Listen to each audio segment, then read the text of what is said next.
Salutations, Utopians. I hope all is well in your world. Global here.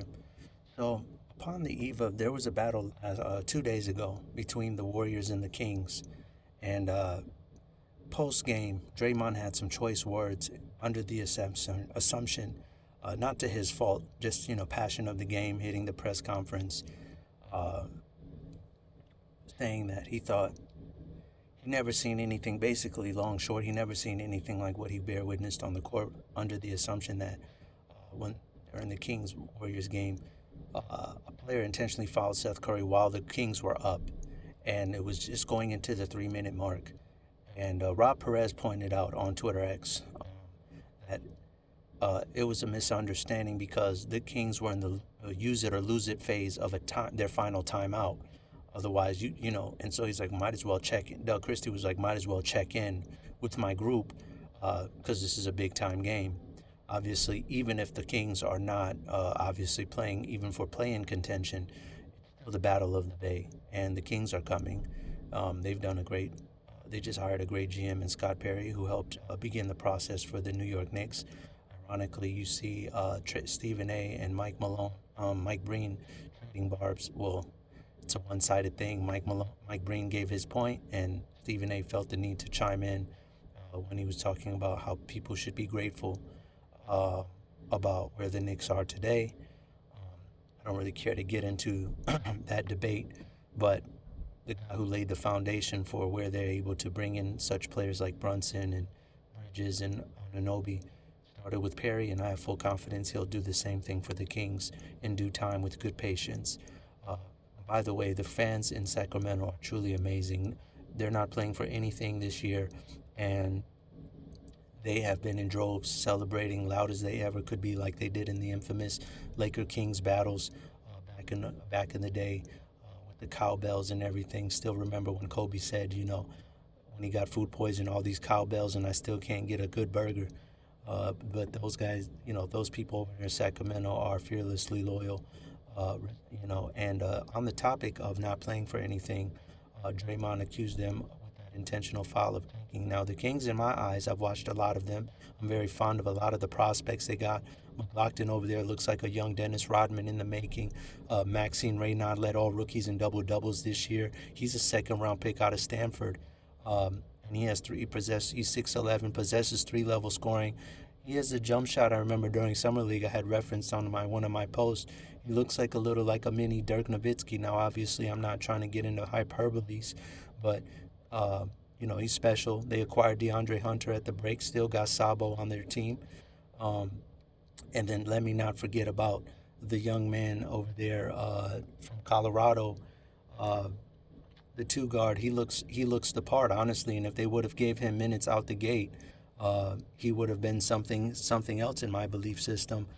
But let me pull up his name. I see his face, but I don't know why lately I keep forgetting his name. King's roster. Give me one moment.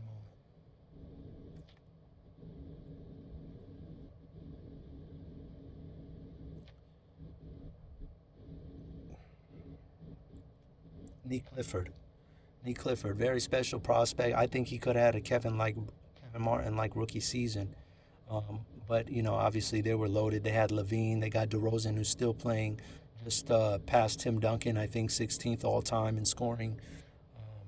Malik Monk is still there, so that team is loaded, and it's not like they haven't been trying. But obviously there's a lot of moving parts in Sacramento, and they're trying to figure it all out. But I'm sorry, not McLaughlin earlier. I said who looked like a mini Dennis Rodman is Dylan Caldwell.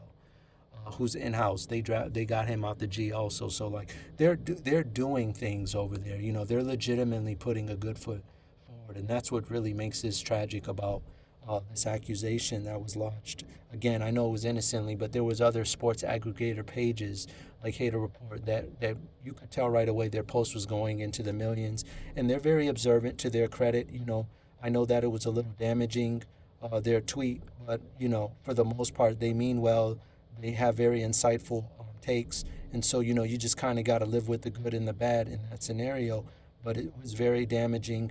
But in that whole process, I came to a realization about how can we find a way to end the tanking crisis that allegedly is going on. First and foremost, I find it quite uh, appalling that you have to tell GMs to not just go in there and just completely fall face first.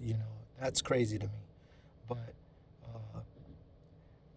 in that event, some of these GMs think the best alternative is just to fast track and straight up don't compete and put in as many no-name guys. And I think one of the more underrated things that nobody's talking about that's damaging right now to the NBA is that you have all these no-name guys on any given night dropping 30. The Jazz keep putting guys out there who, realistically in combat in high stakes will probably never see the floor. But they're going to walk away saying, hey, one time I had a triple-double in this game and I had a 30-point game. And, it's just kind of like it hurts the credibility of the league because certain players are never even going to touch the floor. And that's the gift and the curse of the G League, because I remember there was a time back in the day where guys would get drafted in the first round and they'll be lucky to ever sniff the court. The league had who they wanted to use during the Stern era, and you'd be lucky to touch the floor. And so, with that being said, I have a proposal here that I thought of.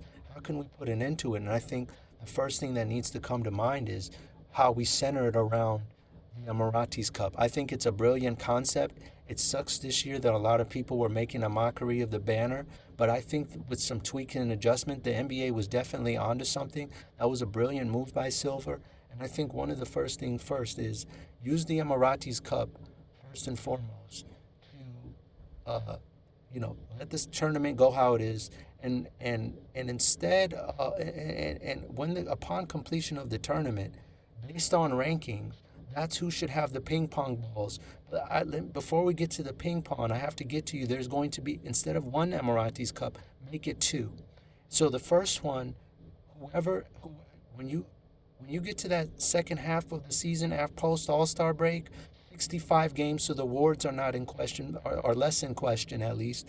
But you create two Emiratis Cup. You got the one in the first part of the year, and what you can do with that side note is instead of putting a banner, allow that to decide who gets to host the All-Star game for the following year. That's the first thing. Then the second thing that the NBA should do with respect to but you still keep the 500K bonus. Then in the second half, have another Emiratis Cup, but only solely with the bottom 14 teams that are going into the lottery. Now, this is not to eliminate completely the ping pong ball concept, but to actually reinforce it. And the rankings should go based on how did you do and there's a lot of things that get factored into it. Standings in the previous Emiratis Cup, or you don't have to include it at all.